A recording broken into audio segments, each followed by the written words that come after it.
Assalamualaikum warahmatullahi wabarakatuh. Waalaikumsalam warahmatullahi wabarakatuh. Alhamdulillah, alhamdulillahirrahman, 'allamal Qur'an, khalaqal insan, 'allamahul bayan. Asyhadu an la ilaha illallah wahdahu la syarikalah wa asyhadu anna Muhammadan 'abduhu wa rasuluh la nabiyya ba'dah. Allahumma salli wa sallim wa barik ala nabiyyina Muhammad wa ala alihi wa ashabihi ajma'in. Para pemirsa CITV yang Allah cintai, pada tahun ini, tahun 1442 Hijriah atau 2001 Masehi, pemerintah daerah Istimewa Yogyakarta dengan Kanwil Kemenak DIY menyelenggarakan kegiatan bertajuk Sekar Jati, siaran edukasi Ramadan Yogyakarta Istimewa, yang insya Allah selama 10 pertemuan ke depan kita akan membahas tentang tema-tema menarik kajian Islam yang akan dibersamai oleh para asatid, ustadz-ustadz yang kompeten di DIY. Dan insya Allah pada pertemuan pertama kali ini kita akan dibersamai oleh Bapak Ustadz Haji Jarod Margiantoro STP MSc. Beliau merupakan Kepala Bagian Kebijakan Bina Mental dan Sarana Keagamaan pada Biro Bina Mental Setda DIY, yang insya Allah pada kali ini akan menyampaikan tema terkait dengan berRamadan, harmoni di tengah pandemi. Kita sapa dulu. Assalamualaikum Pak Jarod. Waalaikumsalam warahmatullahi wabarakatuh. Ustaz. Bagaimana kabarnya Ustaz? Alhamdulillah, Ustaz sehat. Alhamdulillah sehat. Baik Pak Jarod, kita sering mendengar kata harmoni. Sebenarnya apa sih makna harmoni itu? Dan kita juga bisa melihat tagline Biro Bina Mental itu ada kata harmoninya. Dan kira-kira apa hubungannya dengan Ramadan di tengah pandemi ini? Silakan Bapak. Ya, terima kasih Ustaz Nizam. Alhamdulillahi rabbil alamin wa bihi nasta'inu ala umurina ajma'in. Wassalatu wassalamu ala sayyidina wa maulana Muhammadin wa ala alihi tayyibin at-tahirin wa ala ashabihi ajma'in.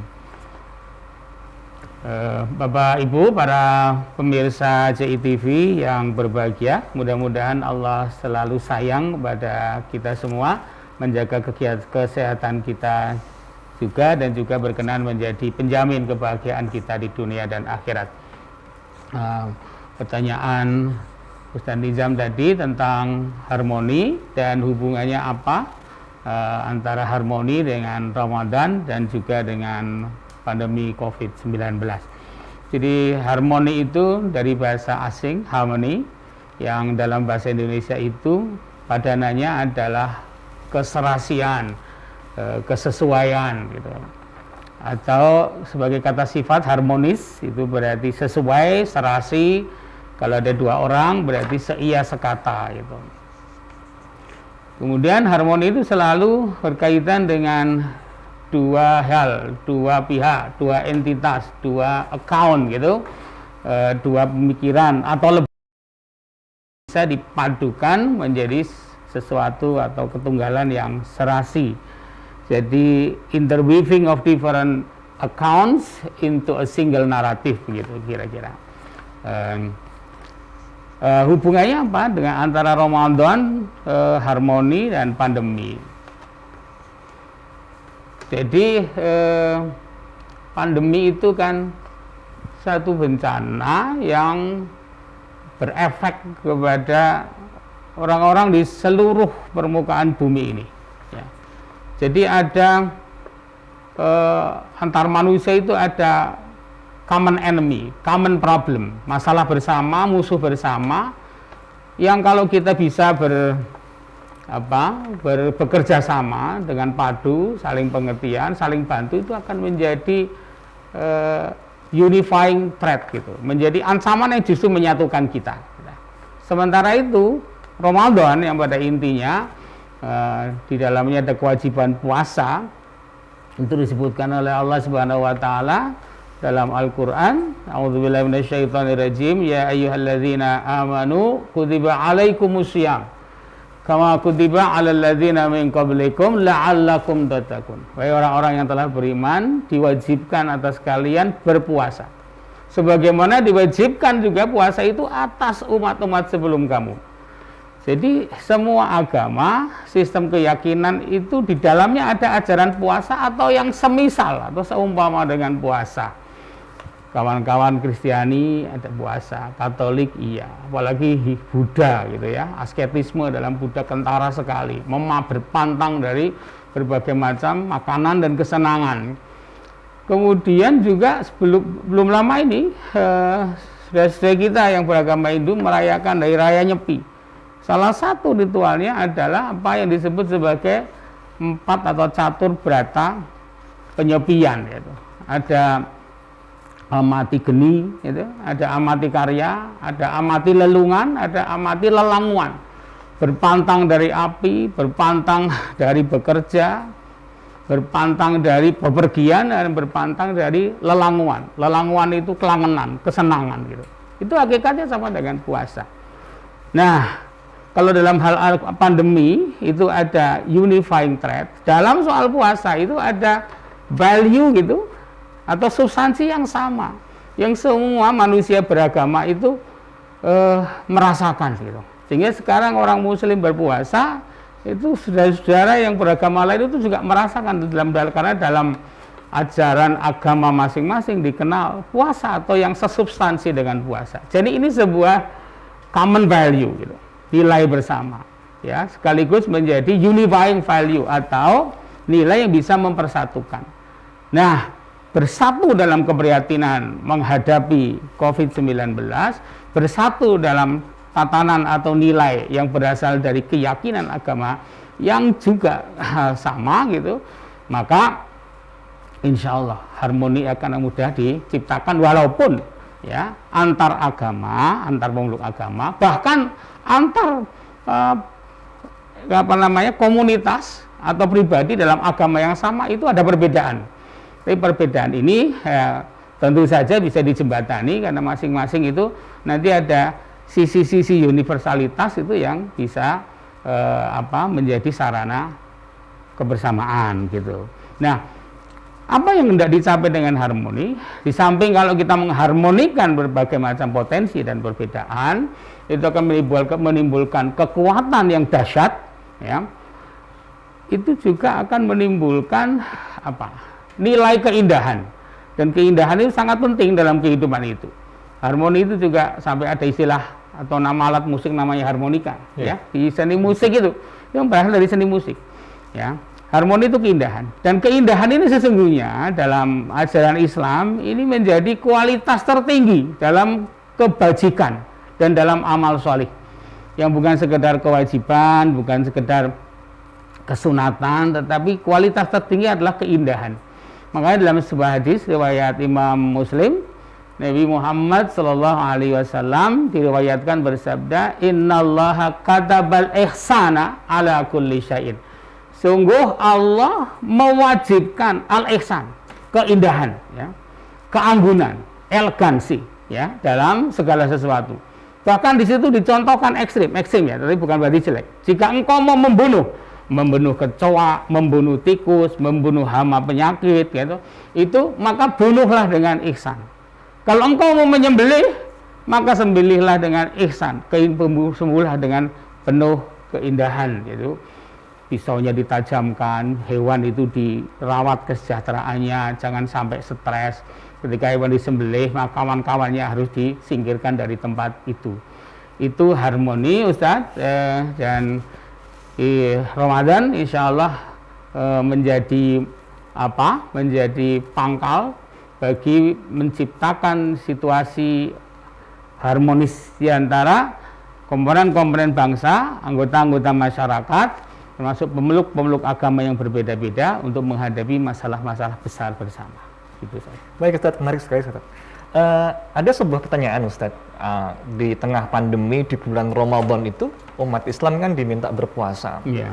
Sudah di masa pandemi harus berlapar-lapar, harus menahan haus. Apakah ini tidak menyebabkan kita sebagai manusia semakin rentan untuk tertular virus COVID-19? Yeah. Bagaimana Ustadz? Artinya sudah kosong gitu masih dipersulit lagi dengan puasa gitu. Begini Ustaz, pemirsa yang saya hormati,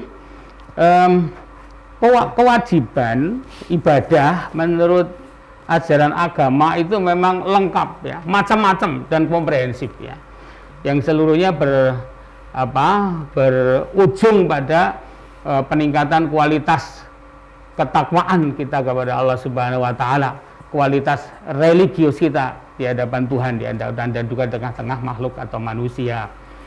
Ada perintah untuk bekerja, perintah untuk ibadah seperti sholat, seperti haji dan seterusnya. Yang itu juga, apalagi haji itu juga sudah mahal, juga sulit juga, lama juga meninggalkan keluarga. Ada perintah puasa, bahkan pada situasi-situasi tertentu dan memaksa. Situasi tertentu dan memaksa itu umat beragama diperintahkan untuk perang, membela diri. Qatilu fi sabilillahil ladzina yuqatilunakum wala ta'tadu. Berperanglah di jalan Tuhan, bukan karena kemauan sendiri ya, untuk menguasai dunia, bukan. Berperang di jalan Tuhan karena kalian diperangi, tapi jangan berlebihan gitu. Benar-benar Allah tidak suka orang-orang berlebihan. Termasuk puasa. Nah, ini sama sekali tidak dimaksudkan oleh Allah Subhanahu wa taala untuk mempersulit dan mempersempit ruang gerak manusia. Dalam jajaran atau rangkaian ayat tentang puasa itu di situ puasa itu diwajibkan di beberapa hari yang tertentu, yaitu 1 bulan, syahrul Ramadan, namanya bulan Ramadan. Alladzi unzila fihil Qur'an, yang di dalamnya diturunkan kitab suci Al-Qur'an. Hudal linnas wa bayyinatin minal huda wal furqan. Faman syahida minkum syahra falyamsuk wal yasum. Dan seterusnya sampai ketemu kalimat yuridullahu bikumul yusra wala yuridu bikumul usra. Allah tidak menghendaki kalian dapat kesulitan atau kesempitan, tapi Allah menghendaki kemudahan. Nah, kemudahan.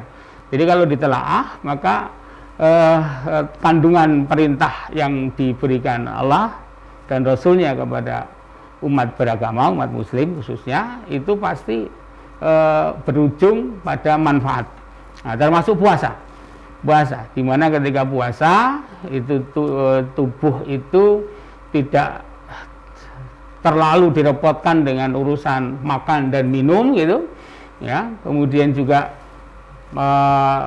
tubuh beristirahat. Kadang-kadang kita tidur itu didahului dengan makan itu pada hari biasa, makannya beristirahat, tubuh beristirahat, tapi alat pencernaan belum istirahat. Tapi dalam puasa ya, siklus itu diputus demikian rupa sehingga menimbulkan efek kesehatan bahkan kekuatan. Bahkan ada satu adagium atau ungkapan yang bagus itu. What doesn't kill you strengthens you. Jadi kalau kita menghadapi satu kesulitan, bahkan bahaya sekalipun, kalau itu tidak bikin kita mati, berarti bikin kita kuat. Puasa insya Allah tidak akan bikin manusia itu menjadi tidak sehat, apalagi mati, pasti akan menjadi kuat. Kuat lahirnya, termasuk apalagi kuat batinnya. Karena begitu nafsu makan, ya, nafsu syahwat itu dipeper atau dikendalikan, maka jiwa manusia menjadi hidup, langsung terhubung kepada Allah Tuhan Yang Maha Kuasa, sehingga amal-amal melesat naik, perkataan doa-doa itu bisa terangkat naik dan segera diijabah oleh Allah. Dan pada kesempatan yang semacam itu, maka kita banyak bermunajat, berbisik kepada Tuhan, berdoa, termasuk mohon agar bencana pandemi, ya, kesulitan, kesempitan ekonomi itu segera diangkat oleh Allah Subhanahu wa taala dari bumi Indonesia, bahkan dari dunia. Demikian Ustaz. Baik, justru pandemi ini kesempatan ya, di bulan Ramadan ini kesempatan buat kita untuk berdoa kepada Allah Subhanahu wa taala untuk segera mengangkat COVID-19 dari bumi ini, Ustaz. Iya, karena Ustaz, setiap bagian, setiap penggal waktu di bulan Ramadan itu adalah waktu ijabah. Kalau sabda-sabda Nabi berkaitan dengan bulan Ramadan itu dikumpulkan, kita jadinya berkesimpulan bahwa waktu yang ijabah atau mustajab atau waktu yang pas untuk berdoa itu bukan hanya sekedar ketika mau buka, ketika habis buka, ketika sahur. Enggak, ya, seluruh penggal waktu itu sangat diharapkan kita berdoa. Karena Allah berpesan khusus. Idza sa'alaka ibadi anni fa inni qarib. Ujibu da'wata da'i idza da'ani. Ketika hamba-hambaku bertanya tentang aku, tentang Allah, katakan wahai Nabi, aku itu dekat sekali pada manusia. Kedekatan Allah itu ya Itu salah satu manfaatnya bagi kita adalah ujibu da'wah. Allah pasti akan mengijabah, menjawab atau memperkenankan doa seorang pendoa ketika ia berdoa. Gitu. Nah, Sayyidina Ali mengatakan Ustaz, bahwa kalau engkau berdoa yakinlah bahwa yang engkau minta itu sudah diantar orang di depan pintu kamu. Gitu. Artinya sedemikian yakinnya kita dengan ijabah doa-doa gitu. Apalagi di bulan Ramadan. Ya. Itu ya Ustaz. Berikutnya tentang harmoni. Kadang karena Indonesia ini merupakan negara yang multi etnis, multi agama. Apa kaitannya harmoni dengan multi agama, multi etnis? Apakah berarti harmoni itu harus menyamakan semua agama? Karena ada beberapa orang yang beranggapan toleransi, harmoni itu berarti menganggap bahwa semua agama itu sama. Apakah kira-kira demikian adanya Ustaz? Ya, jadi setiap agama itu unik. Setiap agama itu khas ya, khas. Tapi semua agama itu memiliki kesamaan dalam nilai-nilai, bahkan ajaran-ajaran universalitas. Jadi kalau semua ajaran agama, semua bangunan satu agama itu dikategorisasi atau dibagi, itu ada aspek yang namanya aspek partikularitas yang sifatnya khusus, berisi deity atau keyakinan tentang ketuhanan, credo ya, ritus, ritual, cara-cara beribadah secara khusus ya. Kemudian juga yang kedua adalah sisi universalitas. Universal, semacam ajaran kasih sayang, menebar kedamaian, bekerjasama dengan yang lain, menyantuni orang miskin, berbagi dengan sesama ya, dan juga berorganisasi, bekerja dan sebagainya. Nah, untuk hal-hal yang bersifat partikularitas itu hal yang berbeda, hal yang khas itu tidak boleh dipaksa sama, diintervensi atau diharmonisasi. Itu tidak boleh. Itu berarti kita mengintervensi agama yang lain ya. Maka harmoni itu terhadap hal yang bersifat partikular ini, bersifat khusus ini ya, itu harus dilakukan dengan cara tasamuh atau toleran ya. Dalam bahasa agama Quran itu lakum dinukum waliyadin. Aku punya agama, Anda punya agama, kita saling menghormat keyakinan. Tetapi dalam sisi universalitas, itulah terbuka kesempatan peluang untuk hidup dalam harmoni, ya. Kawan kita buka toko, kita ucapkan selamat, mudah-mudahan laris, mudah-mudahan sejahtera, beruntung dan sebagainya. Kawan kita sakit walaupun beragama, kita doakan supaya sembuh gitu. Jadi harmonisasi itu tidak menyangkut ajaran agama, tetapi cara kehidupan bersama ya, saling menenggang, toleran, tanpa boleh mengorbankan keyakinan sendiri. Kemudian juga kita multi etnis, budaya. Budaya itu bisa diharmonikan dengan agama. Jadi pemirsa yang saya hormati, budaya itu kan hasil olah akal budi dan juga daya kreasi manusia gitu. Kita ingat bahwa akal budi dan daya termasuk daya kreasi itu adalah ciptaan Tuhan ya. Itu kelengkapan yang disematkan pada manusia sebagai makhluk ciptaan Allah. Karena berasal dari Tuhan sumbernya, maka tidak mungkin jelek semuanya, tidak mungkin salah semuanya. Ada benarnya, ada baiknya. Tapi karena itu bukan wahyu, ya tidak benar secara mutlak, secara relatif. Maka kan etnisitas atau kebudayaan itu beda-beda dari satu tempat ke tempat yang lain, dari orang ke orang yang lain gitu.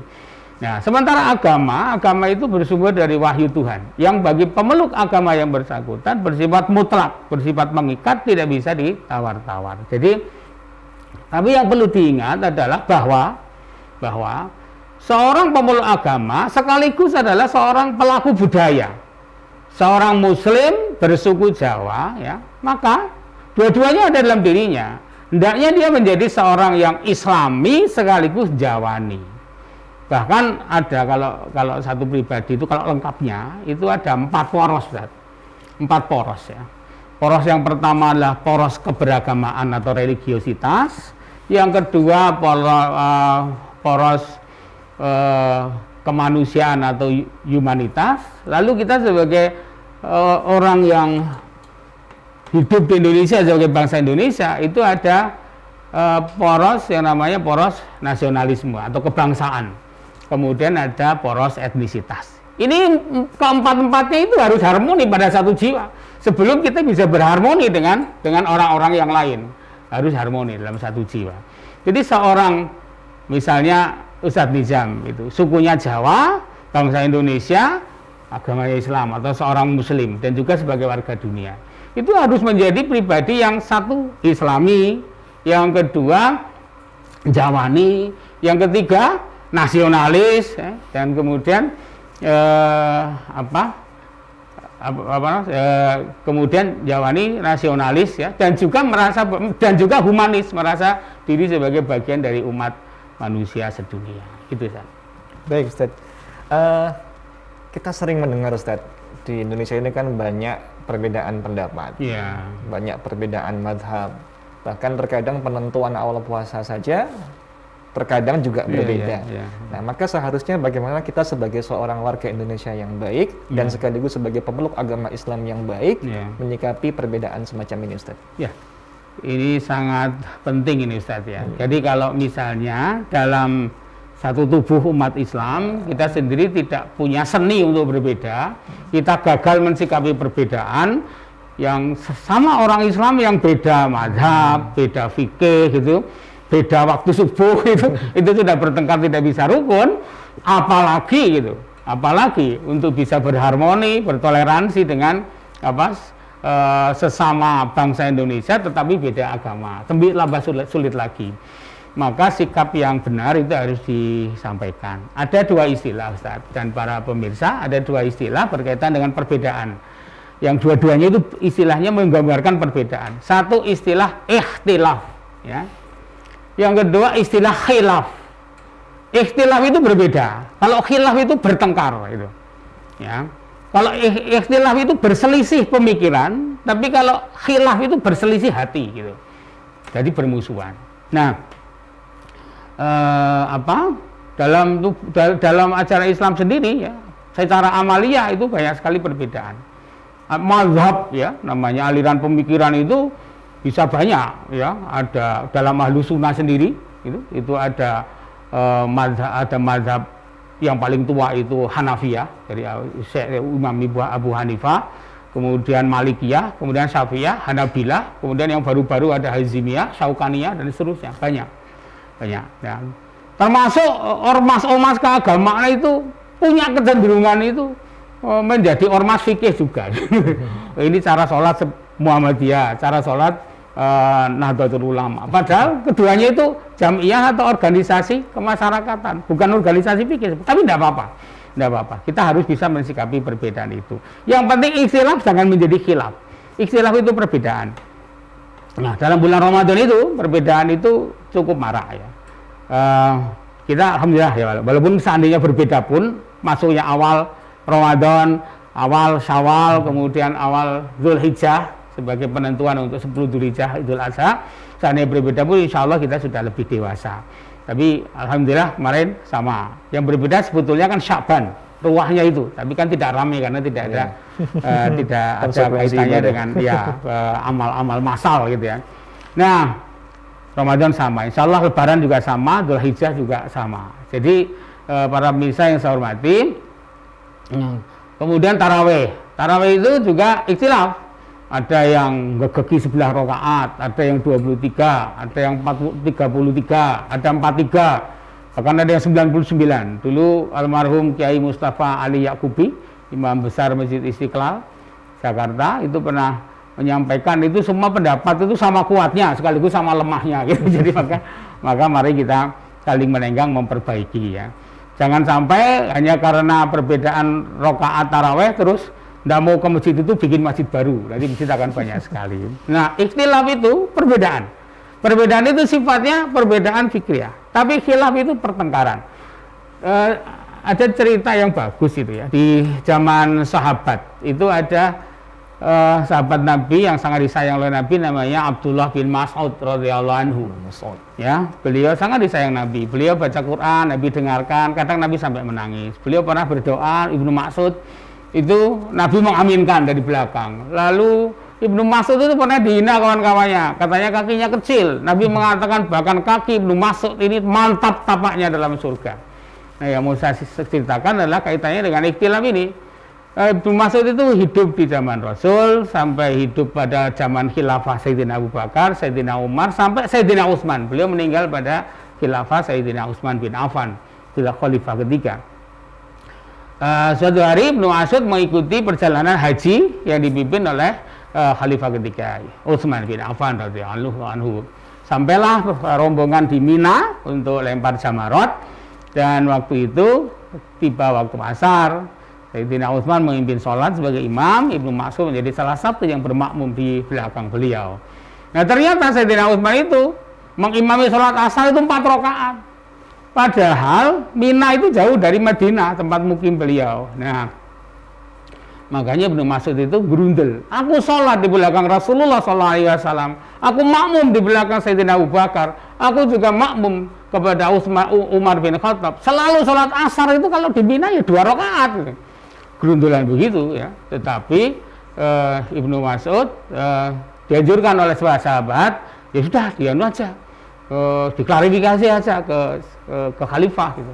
Ibnu Mas'ud tidak mau. Beliau mengatakan al khilafu kulluhu syarr, bahwa pertengkaran itu seluruhnya jelek, tidak usah bertengkar. Beda boleh ya, tapi tidak usah bertengkar gitu. Oke Ustaz, Masya Allah ya, luar biasa. Pertanyaan terakhir Ustaz, karena waktu kita terbatas. Saya ingin bertanya, kira-kira apa harapan Ustadz Jarod Margiantoro terkait program baru kita ini, Sekar Jati? Ya, jadi saya berharap menganjurkan para pemirsa, Bapak Ibu yang saya hormati, untuk ikuti program Sekar Jati melalui JITV, edukasi Ramadan untuk Jogja Istimewa. Ya, ada narasumber-narasumber setelah saya yang ahli dalam bidangnya. Kalau itu diikuti terus, insya Allah bangunan pengertian tentang Islam, tentang berpuasa, di dalamnya juga ada zakat, dalamnya juga ada wakaf, bahkan wakaf yang paling kini tentang wakaf tunai itu akan diuraikan. Silakan diikuti dengan baik, insya Allah manfaatnya besar ya. Baik, matur nuwun Ustadz Jarod atas waktunya dan ilmunya, semoga bermanfaat dan menjadi amal jariah. Amin, amin, amin. Pemirsa JITV yang dicintai oleh Allah Subhanahu wa taala, demikian tadi kita telah bersama-sama ya mendengarkan paparan Ustadz Jarod Margiantoro STP MSc dengan tema Ramadan Harmoni di Tengah Pandemi. Berikutnya kita akan berjumpa kembali di episode berikutnya, insya Allah akan dibersamai oleh Bapak Haji Gita Danu Pranata SEMM. Beliau adalah pimpinan wilayah Muhammadiyah DIY. Saya Nizam Zulfikar, sahabat siar Anda pamit undur diri. Semoga bermanfaat. Salam sehat, salam semangat. Wabillahi taufiq wal hidayah. Assalamualaikum warahmatullahi wabarakatuh. Waalaikumsalam warahmatullahi wabarakatuh. Mana Ustaz? Habis ini ada agenda lagi? Iya. Ya, insya Allah secara rutin.